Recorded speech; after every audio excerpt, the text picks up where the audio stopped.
Rock Hello, and roll. hello, hello. Hi, Hello. Ari. Maayong gabi, Idong. Hi, Kumusta, may kumusta? gabi.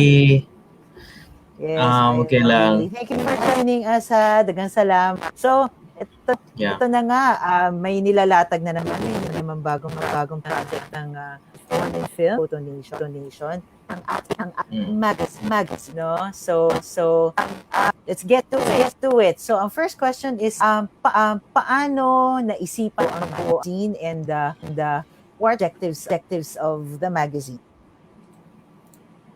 Okay, magazine has been in the works since last year around mga June ata yun. May to June. Mhm. And Yeah. ano na ano siya na move siya ng launch date because sa namakmak ng events natin and baka masapawan yung launch niya. So ilo-launch na siya anytime from I think within the next week. Oh yeah, na ano din siya, naudlot din siya dahil sa pandemic and yun, ang daming changes of plans na nangyayari during that time. So lalo na nung lockdown. Yeah, ngayong Saturday siya ilo-launch formally. But that doesn't mean the next Saturday. Pero it doesn't mean that the site isn't accessible. Um, the site you can look at right now, and you will see it's about the event. It's about Ortigas Art Festival. All the content there is about the featured photographers, the featured photos sa wall, yung sa malaking photo wall, di ba? So, yun. Yeah. You'll see that in there. Lalo na sa mga yung mga hindi makapunta like myself, I find that like one of my best things to remind myself that hey, this is ongoing and my photos there.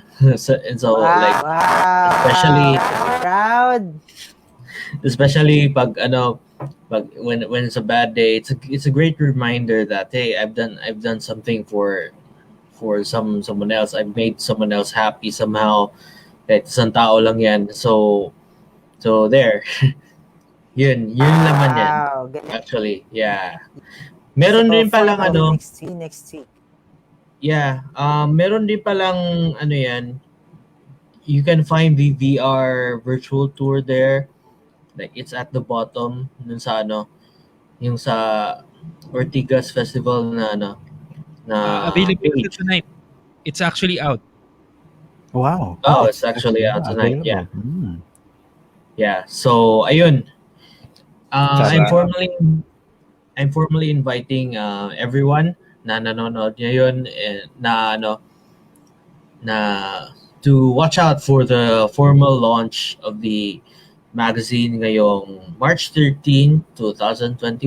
Ayan na talaga. It's gonna be up.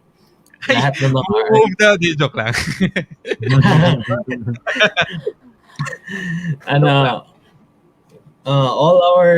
all our articles you'll finally get to see what we've been preparing since the last year. You'll get to finally read kung ano yung tingin namin sa photography, like ano yung experience namin in different types of photography rather. So yeah. Very interesting. Okay.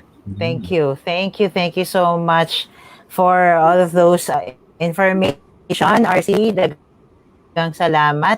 So, can you hear me, guys? Yeah. I made minutes. Loud and clear. Okay. So, if ever it's gonna come out next week, di ba, RC? Members of Photonation contribute magazine. If yes, paano sila?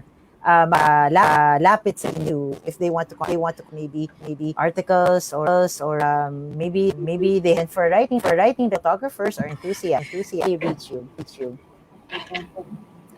Okay, yung being a contributor of the Born in Film magazine does it just is not just limited to articles, but your pictures also, like for example, if you became ano na featured ka sa Film Friday or sa Digital Monday, like there's a good chance it's gonna be there also, Mhm. like at some point.